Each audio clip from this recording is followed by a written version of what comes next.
the we that you were talking about earlier, who is the we? I mean, just to specify, when you're saying we are, it's like basically we're told that we are not competent, we can't. Who are the we that you were referring to? Or is it just everybody humans, or is it specifically, I mean, again, you're focusing on the people that you're working with, people of color? I mean, or who is it? Just to clarify. No, absolutely. So you bring up a striking question, and I think it's a question people don't ask enough. I think one, people try and force this idea of a post-racial country down people's throats in an effort to ignore the racial trauma that we all experience. And you don't get through it by ignoring it, right? You don't heal from a sickness by ignoring the sickness. You need to acknowledge the fact that you're sick, and then you work to try and develop ways to treat it or prayerfully cure it. And so I'm not in that business at all. So I appreciate you asking the question, because you're not ignoring it, you're acknowledging it. So when you talk about I'll talk about Murdock's about we and not me. The other powerful part about identity is the fact that people can see themselves in spaces we wouldn't imagine them. That's part of why dreaming by any means is so important. I talked about that during the webinar too. I dream myself in the places, in the communities that I'm not normally be a part of. Whether it's because I'm the only Black person there, I rarely do that. But that's been dreams. I've dreamed about being in spaces where Black folks have not occupied.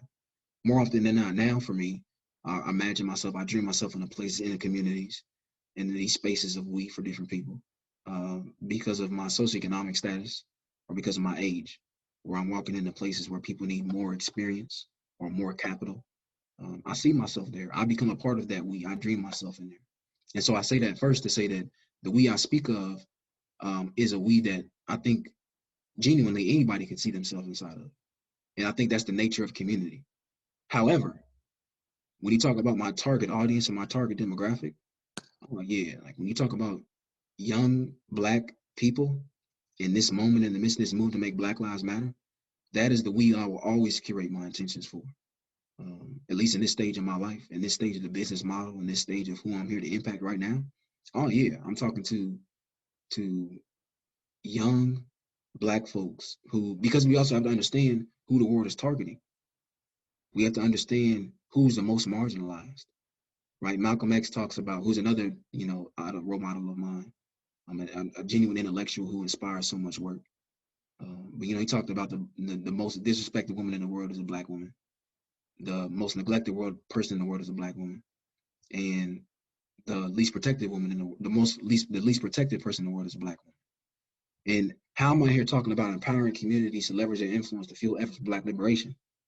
Now, these great words that are such magnificent things.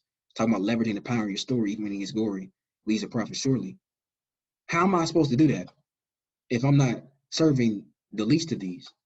Those who are the most marginal, those who are empowered the least amount of times, those who do not see power in their story because they're told there's no power in that story, those who do not see opportunities for liberation because oppression is so normalized. And so part of what my company does is saying, if we're seeking to do these things, the best thing that we can do to learn how to do it best is by serving those who have the greatest obstacles to get there. And like I said, 11 times out of 10, that is going to be people who the system suffocates most unconsciously and consciously. And again, you're talking about young Black folks, but more intentionally like Black women, and then Black non-binary, Black trans folks, poor Black folks. That is the we. That doesn't mean that a rich white man from Beverly Hills can't see himself inside of what we do. That's not for me to say. Matter of fact, the energy I expend trying to make him feel like he can't be a part of it is energy I could be expending making someone else who needs a community feel like it's there. But when it's talking about tension, no, that's what I do it for. Did you say intention? Yeah, I was saying okay, because that's part of that. You were talking about dreaming yourself into spaces and intention. I was wondering if you could unpack that a little bit. I mean, how does that work for you? Can you give an example? Like if I was a young kid wanting to learn the skill, and how it's worked for you, could you give an example of how that's worked for you, please? Yes, absolutely. I'm gonna tell you a story, right? I'm gonna tell you a story. Because we're talking about stories today. I ain't told no stories yet. Yeah. So when I was in college, I worked 4 jobs. All right. And one of the jobs I worked, I started when I was in high school at McDonald's, probably like a lot of the students. Well, in the pandemic, I'm not sure if they still working there. I think they are. They got masks on. Anyway, when I worked at McDonald's, all right, I worked at two different McDonald's, one close to my college campus and then one back by my crib. And something I do with both of the McDonald's, I do inventory. And so the truck will come early in the morning, 4 or 5 a.m. And you got to take the stuff off the truck and put it back in the stock, or you put it back in the freezer. And so, I get there during my shift early in the morning for classes. I go and put them gloves on, that coat on, and put my headphones in. And I play Meek Mill. He has a hip hop rapper. I'm sure a lot of the people watching this gonna know who that is prayerfully. And his label is called Dream Chasers. And I put in Meek Mill. And I remember I listened to Ready or Not over and over, over and over and over. And there's this incredible audio that starts that song, that talks about like what a dream is, and it talks about the percentage of dreams we actually remember versus those that we process at night. And it talks about what a dream really is to us and the impact it has on our lives. And I would listen to that, man, as I'm taking fries out of the back of a truck to put into a freezer. My hands are frozen. I'm tired. I'm trying to get this money, what I'm saying, to pay for school or pay for these new pair of shoes or make it day to day, or you know what I'm thinking about? You know what I'm saying? I might be taking fries out of a back of a truck and put them in a freezer, but I'm thinking about one day I'm gonna own one of these. You know what I mean? I'm thinking about one day I'm gonna be able to employ somebody to do this for me. I'm thinking about one day I'm not gonna have to work 4 jobs while going to school, while starting a business, while trying to remain sane in a world that drives us crazy. That's what I'm thinking about. The vision for Murdock LLC was birthed in the freezer at a McDonald's. The vision for Murdock LLC was birthed, cleaning gym equipment before I went to class at Butler University. The dream for Murdock LLC was birthed cutting grass, laying down mulch, working with your hands. Murdock LLC was made when I was writing theses for papers I didn't understand, and for papers that I did that people thought the theses didn't make sense because it spoke too deeply to my reality. Dreams were born then, where you are sitting in one moment, but it means something completely different. And I'm telling you, even this past summer, I promise I'm done. Last story. This summer, I worked full time at night at a warehouse during the pandemic, and then worked during the day as a diversity, equity, and inclusion professional while running 2 different businesses. That was my reality.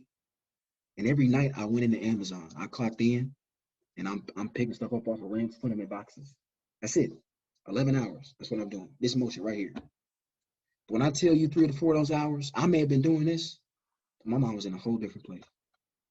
My hands were doing this, but my brain was doing this. My brain was doing this. And I literally found myself sitting in physical spaces that was not a warehouse, thinking about conversations like this, thinking about how can we take the model that worked for IPS and apply it to schools across the country? How can I take this story, my lived experience right now, and share it in a way that connects with another young Black person who's constrained, they feel conflicted, they feel confined to this moment in time, and help them see themselves beyond their present predicament. That is what I mean when I talk about this relationship between your story and your dream. And it's the fact that when you dream by any means, especially by any means, not in a box, don't dream in a box. Dreaming in a box is not dreaming at all. That's like, I don't even know what you call that. But when you dream by any means, you don't allow the confines of society to hold you to a certain statement of what is not possible. That's when you truly start to live. That's when you really start to live. So does that answer your question?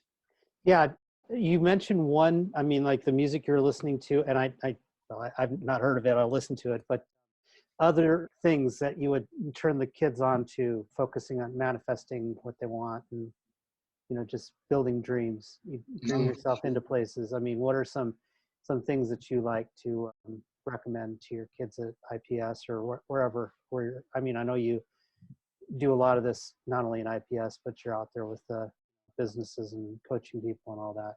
So go ahead. Yeah, I think you are your greatest obstacle and you're your greatest motivator. So you talk about what do you need to listen to? You need to listen to yourself. I think too often we miss out on opportunities just to become self-motivated because we tell ourselves to shut up and don't even know it. Like if you just let your mind run, you'd be surprised what your mind can do. Before you go and look to listen to and I can name off authors, which I will. I'll give you a couple of different publications and podcasts and stuff like that, and artists. But before I do that, like, just listen to the greatest artist you'll ever know, yourself. Like, just listen to you. You are not, and that's what I'm saying. When I was like I said, in a warehouse, laying down mulch in the back of a freezer, freezing my hands off, I knew my value in those moments. And if I didn't know, because I forgot a lot because of my predicament, I was reminded. And it's because you don't have nothing but yourself. When you're in the middle of a warehouse for 11 hours, you ain't got nothing to do, especially in the pandemic. You can't touch nobody, you can't talk to nobody. You sitting in your lane with yourself. And you're either gonna fall asleep or you're gonna figure out who to talk to. And I talk to myself in my mind. Dialogue. I had moments with Murdock. And it was just me talking to myself. And we search for these external entities and places and spaces of reference to validate what you don't need validation for. Just listen to you, because you are an incredible creation in and of yourself. Like, without these external, if you literally was born in a box that was soundproof, and you was given food and stuff like that, right? So you didn't die, but you were just forced to be in that box, you still would be an incredibly intricate individual. Like, you just wouldn't be just laying there like a vegetable. You would still grow and develop. Society might call you weird because you didn't learn how to communicate with people, but you would be an intricate and incredible individual. You'd have thoughts. There would be things that would pop in your head. That's part of our humans. It's like, how did these things get there? So if you just were in a box for your whole life, and you would still just have incredible means of inspiration. Imagine being out here where people experience you and you experience people. How much more intricate and complex and creative and innovative you can be. And we would rather get on YouTube or Instagram every morning looking for someone to tell us that we're worth it. You haven't even given yourself the opportunity to say that, you know what, I'm the juice in the sauce. I'm the whole picture. So how do you do that, right? Before we talk about these external, how do you do that? And again, people talk about journaling, people talk about reading, people talk about meditating, and I do those things, right? Here's what I'll tell you. Here, I think it's a more less formulaic and more just principle. And it's, you need to enter into an environment every day in which you can just have a dialogue with yourself. And for some people, like it was for me when I was in high school, I had to listen to music. When I listened to music, it brought me to a different place. It was a transport, right? To a point to where I wasn't even listening to the lyrics. I was just not where I was. Hip hop started as an escape. It just helped me leave the world. That's what it did. It took me to this alternate universe. I could put in the Carter 3 by Lil Wayne and I would be in a different place. I just was not here. I could listen to, this isn't that conversation. But the point is, hip hop would take me to a different place. And what I'm saying is, to people watching, what you need to do is you need to figure out how to get to this other, where you can just listen to yourself. And it's trial and error. So yeah, you can start with journaling. I'm saying, starting with meditating, start with prayer, or by listening to your favorite artist, and just take some time to get lost in yourself. Because when you get lost in yourself, that you find what you've been looking for. Ain't that powerful? It's when you get lost in yourself that you find what you've been looking for. Because there's so much more proximal than you think. Now, that's internal. External, again, I'll give you the same recommendation I give anybody, just because I think that especially for the demographic that I serve more intentionally, but than anybody, you need to listen to these things. So one, Carter G. Woodson's Miseducation of the Negro. I think any black person who ain't read that before needs to read it. But even if you ain't black, the way in which Carter G. Woodson talks about systemic racism before systemic racism was a term is incredible. So, The Miseducation of the Negro by Carter G. Woodson. Two, The New Jim Crow by Michelle Alexander. Again, for black folks that are tuning into this country, again, profits off of our imprisonment. And racism did not end with slavery. Matter of fact, there's more people incarcerated now than were enslaved on those slave ships in 1619. I understand, again, we're in a new form of slavery now that well, we won't get into the politics of all of that, but you need to read her book because she talks about it, and it's a Black woman writing and reading it. So tap into that. Also thought that 13th was a pretty good Oh movie. yes, Yeah. oh yes, and Ava And it's DuVernay, talking she about did it. how the prison system started after quote unquote, emancipation. Yeah. Then it was just like, it was probably worse. I mean, really. Yeah, yeah, I think it's gotten worse. That's what I'm saying. I think Yeah. it's definitely gotten worse. But yeah, those two pieces, I would recommend that to anybody. Those two things to read. In terms of podcasts, I'll put on some people locally here in the city, here in Indianapolis. Dream Big, Think Sharp by Joshua Posley. That's an incredible podcast to listen to. Another Day, Another Chance. That's by Notes from Corinne. You can find it on all the both of these you can find on all the different platforms. Another one. Oh my gosh, there's so many. There's so many. I'll just listen to those two because I don't want to overwhelm people. But then lastly, like I said, I'm a huge hip hop fan. Like I said, hip hop for me started as giving me a means of escape, and it let me escape to a world that didn't exist because I never heard somebody speak to my reality like they did in hip hop. So again, my favorite artists are Meek. I know it don't mean nothing to you, but it may mean something to some of the students that watch. Uh, but Meek Mill is huge for me. Black, the artist Black. That's for a lot of y'all mispronounce his name. Six Black or Slack. His name is Black, but it's Okay. another one that's powerful for me. I'm Future. working my way through hip hop evolution, but I'm not caught up yet. That's okay. It's all a process, big dog. It's all a process. But no, Meek and Black definitely have done some powerful things. In addition, like Tupac. Tupac is just another. Wow. Yeah, Yeah. he's a thought leader, Yeah. a timeless thought leader. But yeah. So those are probably 6 sources I can give that people could look to. And the 7th, the most important, being yourself. You should be your greatest source of inspiration.